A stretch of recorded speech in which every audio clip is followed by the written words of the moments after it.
अस्सलामुअलैकुम students, welcome back. आज हम क्लास 9th के मैथमेटिक्स की एक्सरसाइज नंबर 3.1 का सेकंड क्वेश्चन स्टार्ट कर रहे हैं। उन्होंने कहा है कि आपने सेट्स को टेबुलर फॉर्म में लिखना है। आपको उन्होंने सेट इस तरह से आपको सेट बिल्डर फॉर्म में दिया हुआ है और आपसे एक्सपेक्ट किया है कि आप इसको टेबुलर फॉर्म में लिख के दिखाएं। तो टेबुलर फॉर्म क्या होती थी कि हम सेट के एलिमेंट्स को इस तरीके से यहाँ उनको लिस्ट बना के कर्ली ब्रैकेट्स के अंदर लिख देते हैं। जैसे अगर आपसे कहें सेट ऑफ वॉवल लेटर्स तो उसकी टेबुलर फॉर्म होगी A B C, sorry, A E I O U है आपके पास, ए ई आई ओ यू। इसको आपने इस तरीके से ब्रैकेट के अंदर कॉमास के जरिए से सेपरेट करके सेट के एलिमेंट्स को लिख देना है। इसी तरीके से हम इसको भी करेंगे। अब क्वेश्चन आपको दिया हुआ है x such that x is a multiple of 3 and x is less than or equal to 36। Set का एक एलिमेंट x है इस तरीके से कि x 3 का मल्टीपल है और x 36 से छोटा है या 36 के इक्वल है। इसका मतलब ये हुआ, मल्टीपल कहते हैं किसी भी नंबर को मल्टीप्लाई करने के बाद जो आंसर आता है। जैसे 3 के मल्टीपल्स कौन कौन से हैं? 3 को आप 1 से मल्टीप्लाई करवाएं तो उसका आंसर आएगा 3। 3 को आप 2 से मल्टीप्लाई करवाएं तो उसका आंसर आएगा 6। इसी तरह 3 से मल्टीप्लाई करवाने से आंसर आएगा 9। 4 से मल्टीप्लाई करवाने से आपका आंसर आएगा 12। 5 से मल्टीप्लाई करवाने से आएगा 15। करते करते करते करते आप इसको 10 से मल्टीप्लाई करवाएंगे तो आपका आंसर आ जाएगा 30। 3 10s are 30। फिर आप 3 को 11 से मल्टीप्लाई करवाएं तो आपका आएगा 33। 3 को 12 से मल्टीप्लाई करवाएंगे तो आपका आंसर आएगा 36। और इसके बाद आके आपका 3 को 13 से मल्टीप्लाई करवाएंगे तो आपका 39 आ जाएगा। लेकिन आपका यहाँ पर कंसर्न सिर्फ 36 तक है, 39 वाला इससे बड़ा हो जाएगा क्योंकि उन्होंने आपसे कहा है एक्स इज लेस देन और इक्वल टू 36। ये लेस देन और इक्वल टू का मतलब है 36 से छोटा भी होगा और 36 के इक्वल भी होगा। तो इसका आंसर आपका क्या आएगा? आपने सिंपली जितने भी 3 के मल्टीपल्स हैं 36 तक वो आपने लिख देने हैं। आप लिखेंगे 3 6 9 12 15 18 24, सॉरी 21, फिर 24, फिर 27, 30, 33 एंड 36। ये आपका इसका आंसर आ जाएगा। इसी तरीके से आपको उन्होंने सेकंड क्वेश्चन दिया, उससे पहले हम इसको इरेज कर लेते हैं ताकि आपको कंफ्यूजन ना हो।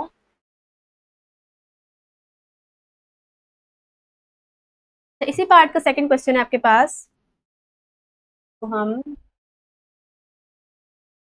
आपको उन्होंने कहा है x such that x belongs to R and 2x plus 1 is equal to 0।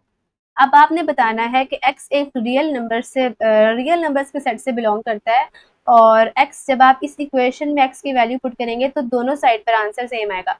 यानी उन्होंने आपको इक्वेशन दी हुई है 2x plus 1 is equal to 0। इसमें जो आप x की वैल्यू लिखेंगे, x की जगह आप जो भी नंबर लिखेंगे, जब आप इसको सॉल्व करेंगे लिखने के बाद तो आपका इधर भी 0 आएगा और इधर भी 0 आएगा। तो अब इसको सबसे पहले सॉल्व करते हैं। सबसे पहले तो हम x की वैल्यू फाइंड करते हैं। अगर आप यहाँ x को सेपरेट करना चाहें तो ऑब्वियसली आपकी ख्वाहिश होगी कि ये जो 1 है ये किसी तरह यहाँ से उठ के उधर चला जाए। जब हम 1 को उधर लेके जाएंगे तो क्या होगा? 2x इधर एज इट इज रहेगा। 1 इधर पॉजिटिव है, 1 के साथ प्लस का साइन है। जब 1 इक्वल के दूसरी साइड पर रहेगा तो उसके साथ माइनस का साइन आ जाएगा। 2x is equal to -1। Further आप देखिए x के साथ 2 मल्टीप्लाई हो रहा है। जब 2 इक्वल के दूसरी साइड पर जाएगा तो क्या हो जाएगा? डिवाइड हो जाएगा। x इधर ऐसे ही रह जाएगा और 2 इस तरफ आ जाएगा तो -1/2 हो जाएगा। आपका x की वैल्यू आ गई -1/2। अब ये जो आपके पास x की वैल्यू आई है -1/2 को हम इस वाली इक्वेशन में पुट करके देखेंगे क्या हमारा दोनों साइड पर आंसर सेम आता है। अगर तो हमारा आंसर सेम आता है फिर हम कहेंगे कि ये जो x इज इक्वल टू -1/2 है हमारे इस क्वेश्चन का आंसर है। तो सबसे पहले अब आप इसको देखें पुट करके। 2x plus 1 is equal to 0। 2 into, अब x की जगह आप लगा दें -1/2। x की जगह हम लिखेंगे -1/2 प्लस 1 इज इक्वल टू 0। आप देखें यहाँ पे 2 से कैंसिल हो जाएगा और आपके पास बचेगा -1 प्लस 1 इज इक्वल टू 0। -1 और +1 एक दूसरे से कैंसिल हो जाएंगे और आपके पास बचेगा 0 इज इक्वल टू 0। जी, आपका राइट हैंड साइड और लेफ्ट हैंड साइड बराबर आई। इसका मतलब है कि x इज इक्वल टू -1/2 आपका आंसर है। तो हम इस क्वेश्चन में लिखेंगे, आपका आंसर आ जाएगा -1/2। ये आपके इस क्वेश्चन का आंसर है। क्वेश्चन नंबर 3 है आपका। क्वेश्चन नंबर 3 हम लिखेंगे x such that x belongs to prime numbers and x is less than 12। अच्छा, सबसे पहले आपको याद करना होगा, ये बात रिकॉल करें कि प्राइम नंबर्स क्या होते हैं। प्राइम नंबर्स जिनको हम p से रिप्रेजेंट करते हैं वो क्या होते हैं, ऐसे नंबर्स जो अपने टेबल में और 1 के टेबल में आए उनको हम प्राइम नंबर्स बोलते हैं। प्राइम नंबर स्टार्ट होते हैं 2 से, और प्राइम नंबर्स में आता है हमारे पास 2 है, फिर 3 है, फिर क्योंकि 2 भी बस अपने टेबल में आता है और 1 के टेबल में आता है। 3 भी देखें आप, अपने टेबल में आता है और 1 के टेबल में, किसी और के टेबल में नहीं आता। इसी तरीके से 5 भी अपने टेबल में 1 के टेबल में आता है, 7 भी। फिर आप कह सकते हैं, आपके जहन में आएगा कि 9, लेकिन 9 नहीं, क्योंकि 9 तो 3 के टेबल में भी आता है, 3 3 आर 9, तो 9 ही प्राइम नंबर। उसके आगे आप देखिए 11 प्राइम नंबर आता है, इसी तरीके से फिर 13 है, अप टू सो ऑन। तो इसका आंसर आपका क्या होगा, आपके पास इसका आंसर आ जाएगा, उन्होंने कहा आपने प्राइम नंबर्स लिखने हैं जो कि 12 से छोटे हैं, लेस देन 12। तो हम लिखेंगे 2, फिर हम लिखेंगे 5 3 5 7 11, और 11 पे आप रोक दें क्योंकि यहाँ पे आपका आंसर आ जाता है। फोर्थ क्वेश्चन उन्होंने आपको दिया है x such that x is a divisor of 128। divisor of 128, x such that x is a divisor of 128। उन्होंने बताया आपको कि x एक ये सेट ऐसे नंबर्स का सेट है जो 128 को डिवाइड कर सकते हैं। अब डिवाइड कर सकते होने का मतलब ये है कि जब 128 को आप अंदर रखेंगे और मिसाल के तौर पर वो नंबर 2 है उसको आप बाहर रखेंगे, तो आपका जो रिमाइंडर है वो 0 आएगा। 2 6 12, और आप नीचे 8 उतारें, 2 4 8, तो यहाँ पर आपका रिमाइंडर क्या आया, 0 आया। इसी तरीके से जितने भी नंबर्स जो 128 को डिवाइड करते हैं और उनका रिमाइंडर 0 आता है, वो हम कहेंगे कि 128 के डिवाइजर्स हैं। अच्छा, अब मैं आपको हर नंबर को डिवाइड करके तो नहीं दिखा सकती, ऑब्वियसली वीडियो बहुत लंबी हो जाएगी, तो हम सिर्फ यहाँ पर मैं नंबर्स को लिस्ट कर रही हूँ और आपका काम है कि आपने चेक करना है कि वो सारे नंबर्स 128 को डिवाइड कर रहे हैं कि नहीं कर रहे। सबसे पहले 1 डिवाइड कर सकता है, 1 तो किसी भी नंबर को डिवाइड कर सकता है ऑब्वियसली, फिर 2 है, फिर हम कहेंगे कि 4 है, 4 के बाद 8 है, 4 8 16 32 64 एंड 128। ये वो तमाम नंबर्स हैं जो 128 को डिवाइड कर सकते हैं। लास्ट क्वेश्चन आपका इस पार्ट का, लास्ट नहीं है, ये 5th क्वेश्चन है।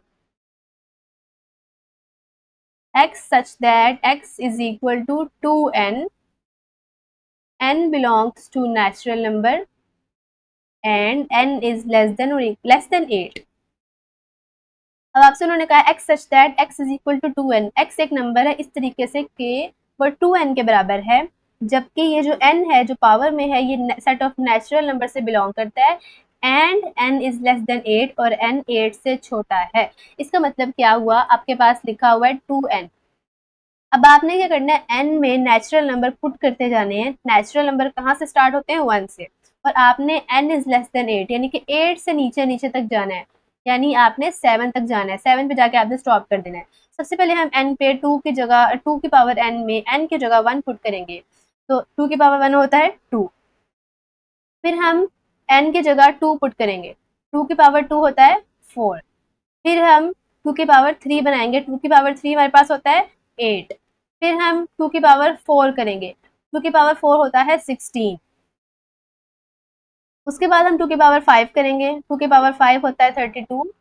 और ये जो 2 की पावर 5 आपने कैलकुलेट किया है, इसको कैलकुलेट करने का तरीका ये होता है, आपके पास 2 की पावर 2 तो आपको पता है, उसका मतलब होता है 2 अपने आप से 2 दफ़ा मल्टीप्लाई हो रहा है, तो 2 2 ज़ार 4। 2 की पावर 3 का मतलब होता है कि 2 अपने आप से 3 दफ़ा मल्टीप्लाई हो रहा है, यानी कि 2 2 ज़ार 4, 4 2 ज़ार 8। आपके पास इसका आंसर 8 आ गया। अगर आपने देखना है कि 2 की पावर 4 किस तरीके से आता है, तो उसका उस पर 2 अपने आप के साथ 4 टाइम्स मल्टीप्लाई होता है। 2 2s are 4, 4 2s are 8, 8 2s are 16। अगर आपके पास 2 की पावर 5 होता तो यहाँ पर एक और 2 ऐड हो जाता और हम लिखते 16 2s are, तो हमारा आंसर आता 32। ठीक है, इसी तरीके से 2 की पावर 6 होता है 64 और 2 की पावर 7 होता है 128। तो इस क्वेश्चन का आंसर भी आपका प्रीवियस क्वेश्चन की तरह ही है। इसमें भी आपका वही वाले वैल्यूज आ रही हैं जो प्रीवियस क्वेश्चन में आई हैं। तो अब हम इसका आंसर लिख लेंगे यहाँ पे। इसमें आपने 2 की पावर पुट की और आपका आंसर आ गया। तो हम लिखेंगे, पहली 2 की पावर 1 लगाई तो हमारा आंसर आया 2, 2 की पावर 2 लगाई तो 4 आया, 2 की पावर 3 लगाई तो 8 आया, 2 की पावर 4 लगाई तो हमारा आया 16, 2 की पावर 5 से 32 आया, 2 की पावर 6 से 64 आया और 2 की पावर 7 से 128 आया। और ये आपका यहाँ पे एक्सरसाइज इस क्वेश्चन का भी आपका आंसर आ गया।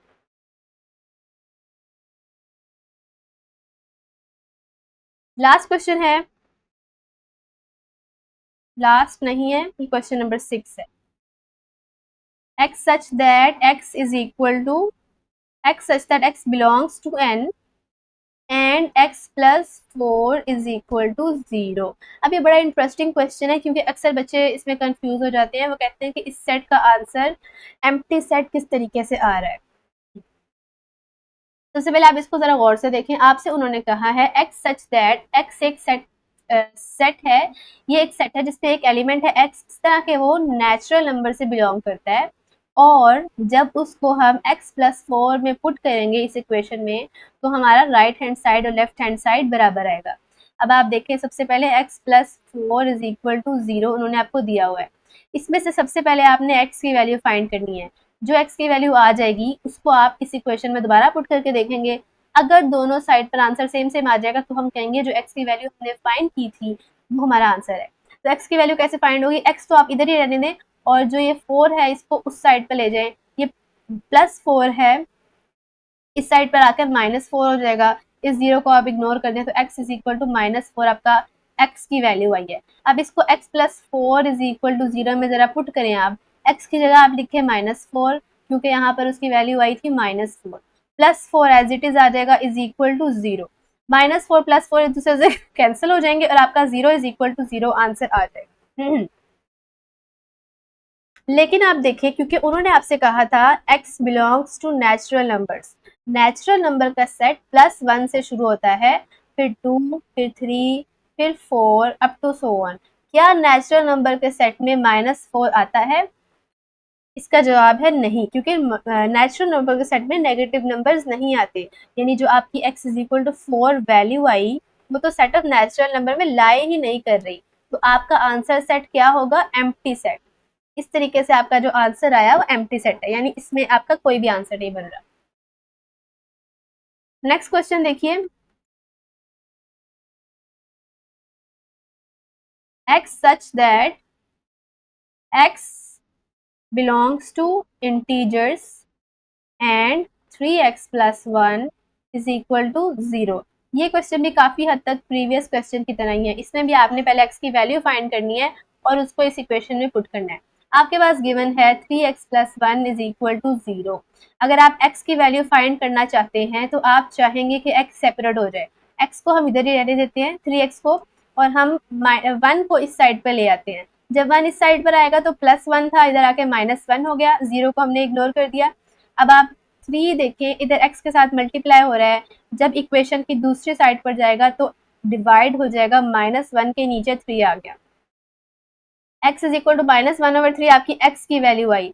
अब इस x की वैल्यू को हमने इस इक्वेशन में पुट करके देखना है क्या हमारा आंसर 0 आ रहा है कि नहीं आ रहा।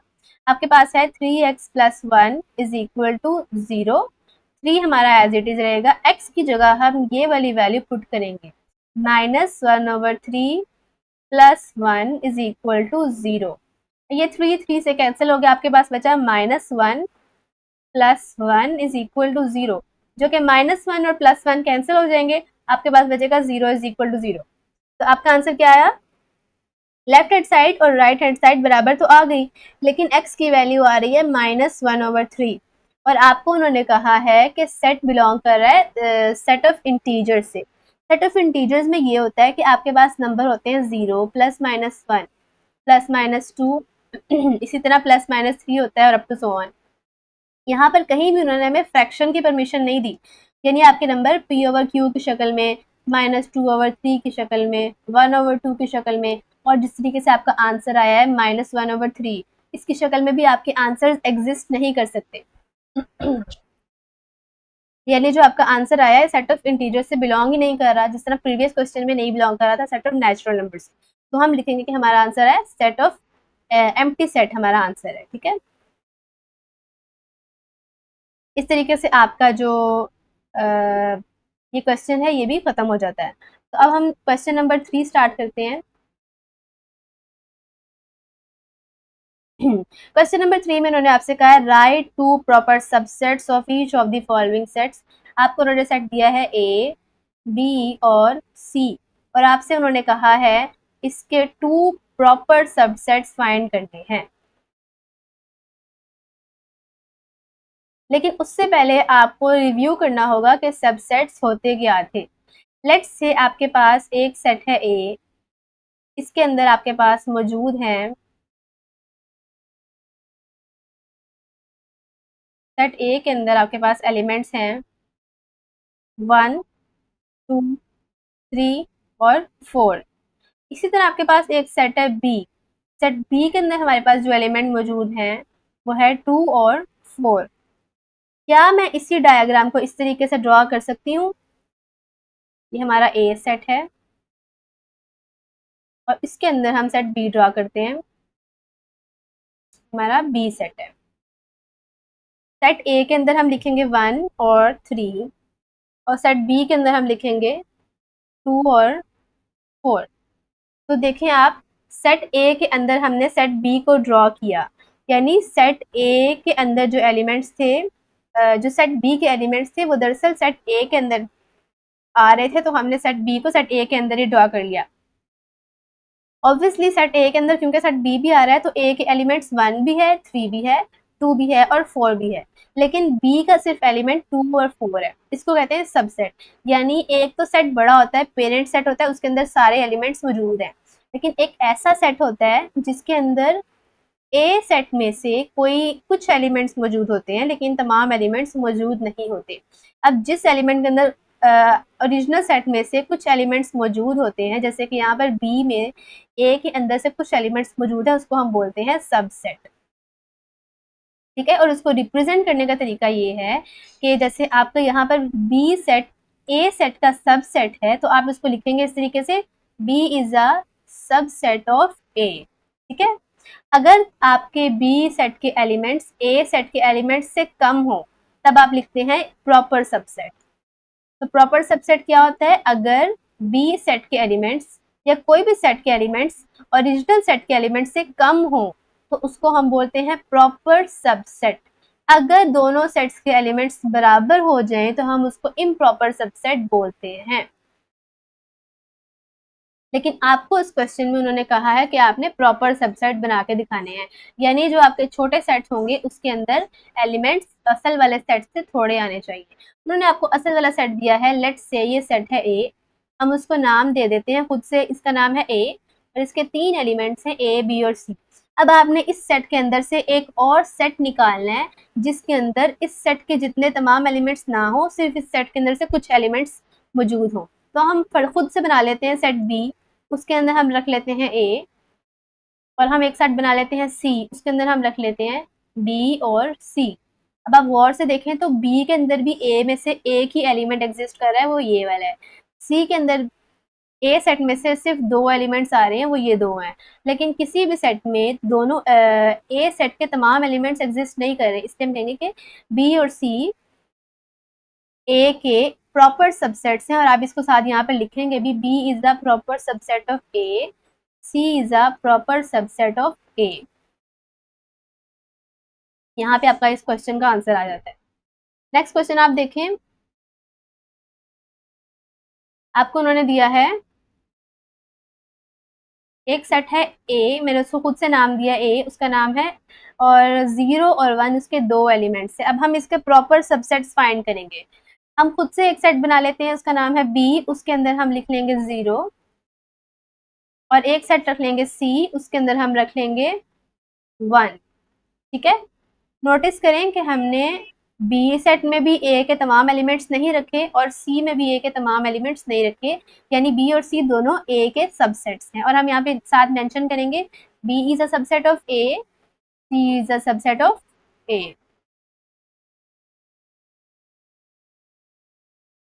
क्वेश्चन नंबर 3 है, आपको उन्होंने दिया है सेट ऑफ नेचुरल नंबर्स। अब आपने सेट ऑफ नेचुरल नंबर्स में से कोई भी इंटीजर्स बनाने हैं। सेट ऑफ नेचुरल नंबर्स क्या होता है? सेट ऑफ नेचुरल नंबर्स में से सबसेट्स बनाने हैं, sorry. Set of natural numbers क्या होता है? 1 2 3 4 अप टू सो ऑन। ठीक है, 1 से स्टार्ट होता है, 2 3 4 5 6 करते करते करते करते ये चलता ही जाता है। अब इसमें से हम पहला सबसेट बनाएंगे ए, और इसको हम कह लें, हम इसमें कुछ भी रख सकते हैं। हम इसमें रख लेते हैं 1 2 3। ठीक है, और ये जो ए सेट है इसके अंदर क्योंकि नेचुरल नंबर के तमाम एलिमेंट्स नहीं आ रहे, सिर्फ कुछ एलिमेंट्स आ रहे हैं, तो ए सेट नेचुरल नंबर्स का सबसेट है। इसी तरह एक सेट आप बी रख लें, उसके अंदर हम कोई भी एलिमेंट्स रख सकते हैं। हम इसमें रख लेते हैं 4 5 और 6, और इस तरीके से हम कह सकते हैं कि B is also a subset of N. Question number 4 है,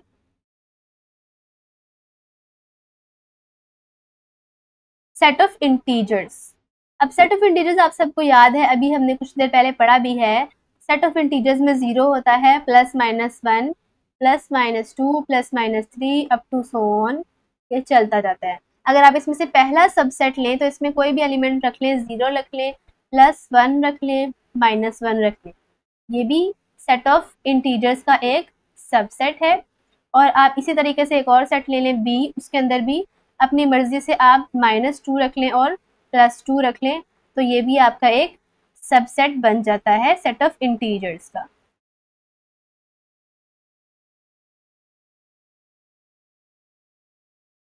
क्वेश्चन नंबर 4। क्वेश्चन नंबर 5, आपको उन्होंने सेट ऑफ रैशनल नंबर दिया है जिसको हम क्यू से रिप्रेजेंट करते हैं। सेट ऑफ रैशनल नंबर्स होता है आपके पास numbers in the form of p over q x such that x is equal to p over q where p and q belong to set of integers and q is not equal to 0।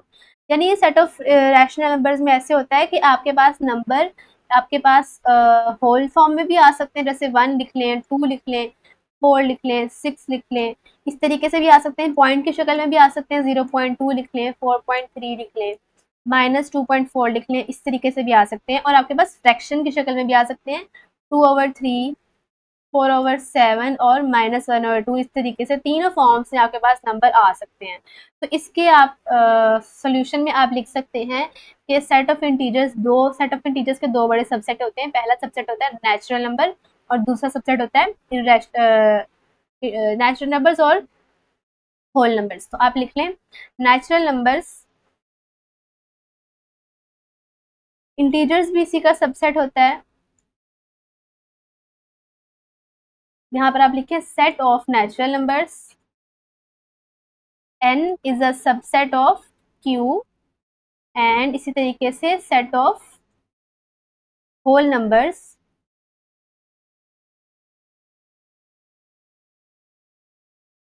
आपका set of whole numbers w belongs to the set of q। इस तरीके से आपके दो subset बन जाते हैं।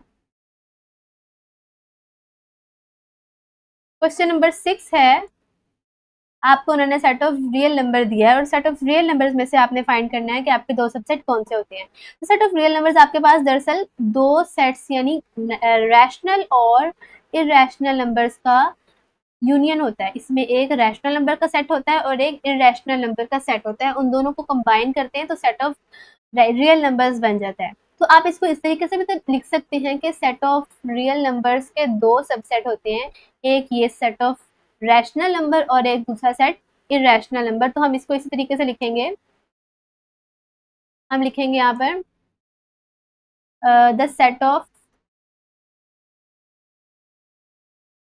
Rational numbers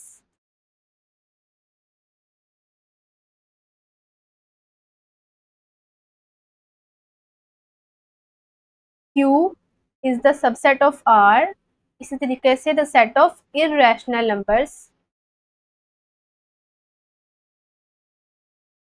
numbers Q dash is also a subset of R.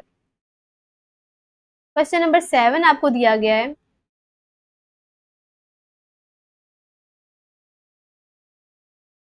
set of rational numbers ही है x such that x belongs to Q and x is less than or equal to 2 and greater than 0.